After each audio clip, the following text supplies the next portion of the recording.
So this is infographic, okay, of this Burning Man festival that you might have heard about. This takes place in the deserts of Nevada, in a place called I don't know where it is. Okay, so I think this is the geographical map of the place of the desert, and so it documents and then presents how the festival has evolved starting from 1986 all the way to 2010. Okay, so this was done around the 2011-12 period, so it kind of stops there. So if you know about the festival, what they do is it's a music festival where they build a huge wooden structure called the Burning Man, and then they burn it on the last day. You can also see how the structures have increased over time. They've gotten bigger and bigger. The attendance have increased, the number of participants have increased. They also hold it in a specific time of the month when it is either a full moon or a half moon or something like that. They also have elaborate entrances that are thematically different every year, and so on and so forth. There are a lot of data related to it, like demographics of the participant, like they are roughly about half of them male, half of them female, which age group they belong to, whether they are college graduates or not, what are the income levels, and so on. Okay, so it's a very specific set of data and it's a very specific response to presenting it, right? You can look at it from everything, right? The color scheme, the predominantly grayscale imagery, except for the title, and then what they choose to compare and contrast. Everything is kind of extremely controlled here. The interesting thing for us to note here is the relative sizes of the crowds that attend the festival. So this is the Woodstock, the Burning Man festival attendance. About 50,000 or so, okay, people attended. But compared to that, what are the other major annual events? For example, this is Super Bowl, which is about 78,000 or so, and these are other festivals. This is Woodstock, about 190,000. This is the Hajj pilgrimage, and this is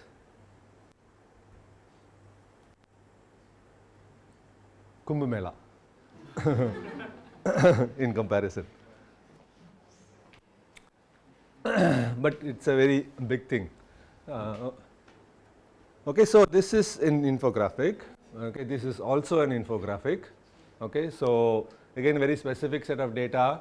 How Nobel laureates over 100 years have been predominantly from just 4 universities in the world.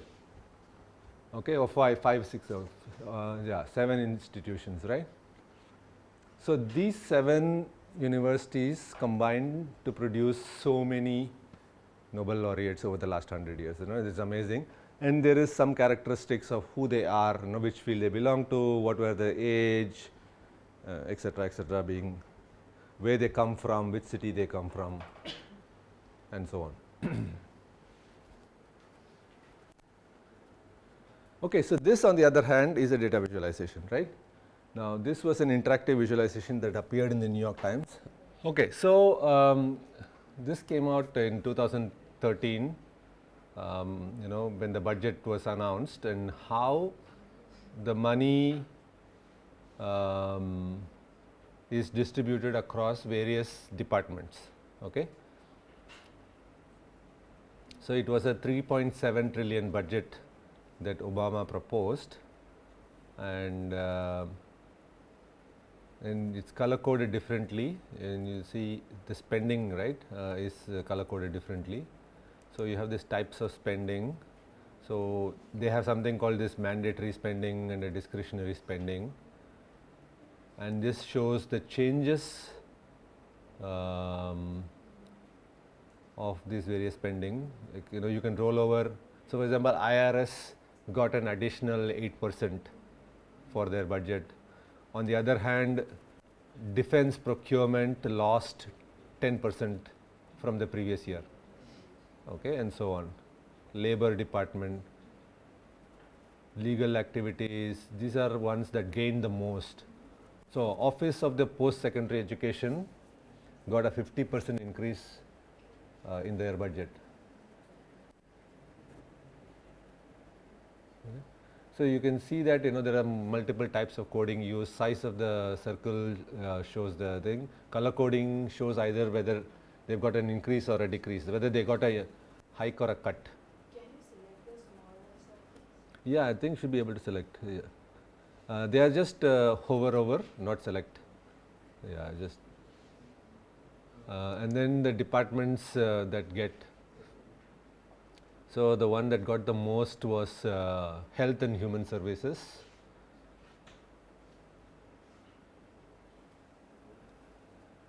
And some smaller departments within the health and human services also got cut. Okay, so then social security administration.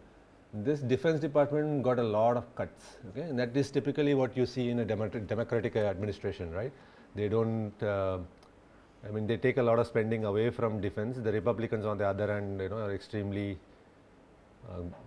bullish about defense spending.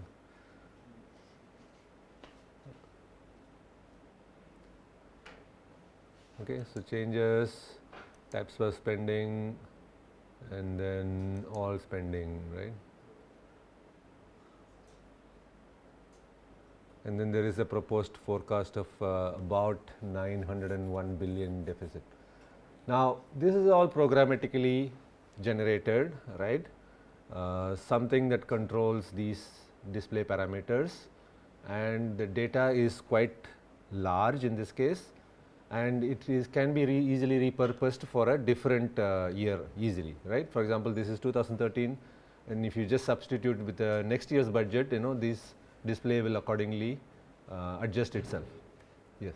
What was Uh-huh. the x-axis signifying? Was there significance No, x-axis is equally spaced. in changes? Yeah. So, so what they have done is, you notice that they all are in one department vertically.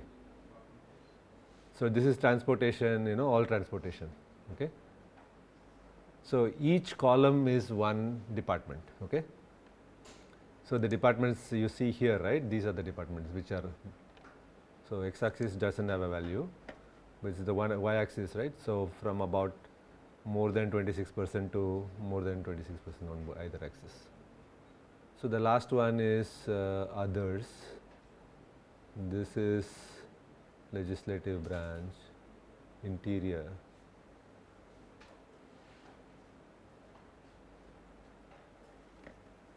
Okay, so this is the neuron visualization that I talked about, which allows you to compare various sections. These are the election visualizations. So 2 years ago we did this general election results explorer. It's a very exploratory thing. There are many things that you can do.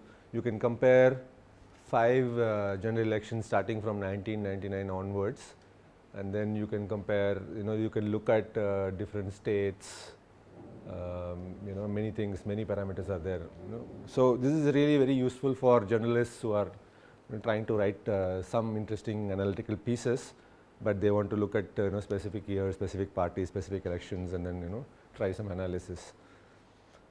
So all these things are available in my website. You can take a look at them. Most of them are data visualizations. Okay, so that is the end of this lecture. And I'm going to stop here and take any questions.